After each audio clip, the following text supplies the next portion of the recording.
Vulcania, col de la Ventouse, dimanche 9 juin.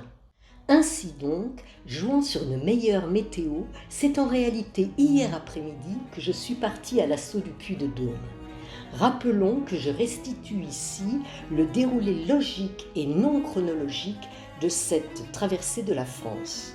Pour cette montée, Daniel décide de m'accompagner. Une longue piste à travers les conifères et les genêts se dirige vers le pied du puy de Côme que nous laissons sur notre droite. Il culmine à 1251 mètres, son accès est interdit. Une merveille ce puy de Côme, et que l'on ne peut confondre avec aucun autre. Un volcan strombolien parfait avec son immense cône régulier et, au sommet, ses cratères très ouverts, presque parfaitement emboîtés. C'est le deuxième volcan le plus grand de la chaîne des Puys, cette chaîne située au nord du Massif central, que l'on appelle aussi Mont Dôme. Une chaîne qui s'étire sur 45 km et comporte plus de 80 volcans. Il y a 14 000 ans, les coulées de ce volcan extrêmement puissant ont parcouru une vingtaine de kilomètres jusqu'à la vallée de la Sioule à l'ouest. Il ne finit pas d'étonner ce puy de Côme, car il aurait au moins 4 cratères emboîtés, et peut-être même aurait-il eu son lac de lave. Nous laissons sur notre gauche le puy Pariou, magnifique aussi, et contournons par le sud le Grand Suchet.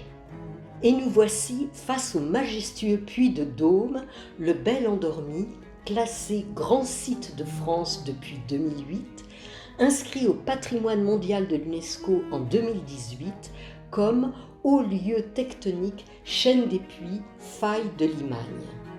Avec ses 1465 mètres de hauteur, il domine son monde de volcans comme un puissant patriarche emblématique avec son antenne reconnaissable, et malgré son absence de cratère, la lave s'étant accumulée pour former un dôme.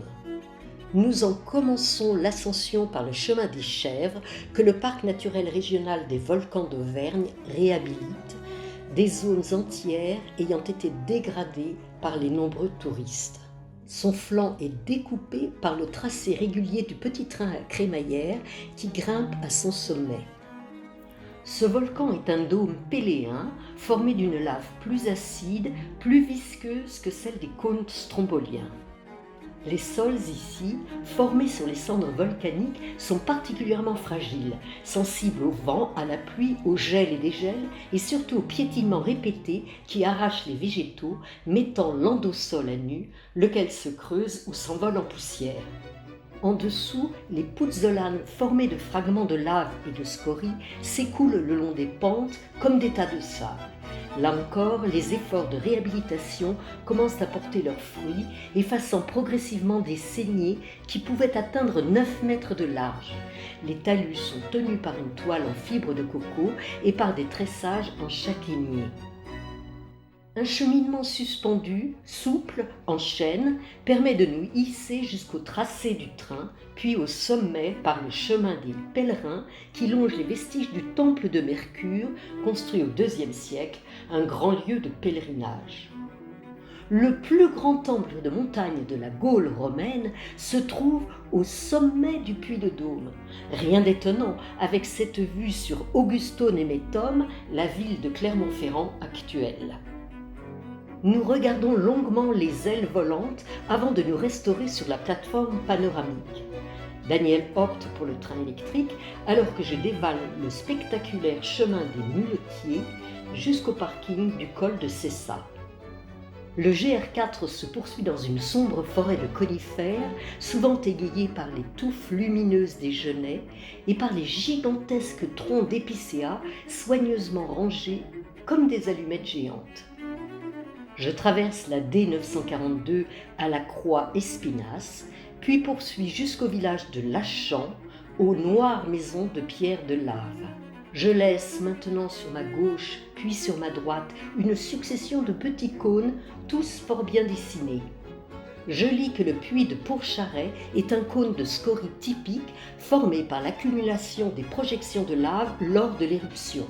Le magma en ascension dans la cheminée, associé à l'explosion d'une bulle de gaz, projette dans les airs des amas incandescents de lave de toute taille.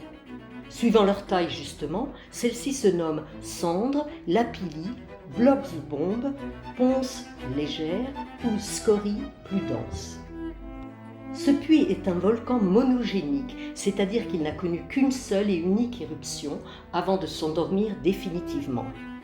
Je contourne maintenant le puits de l'Assola et le puits de la Vache par le sud, puis, au lieu de reprendre la bonne direction, je me fourvoie vers l'est, suivant le GR 300 jusqu'au nœud routier de la Cassière, où Daniel, qui m'attendait au col de la Ventouse, finit par me rejoindre.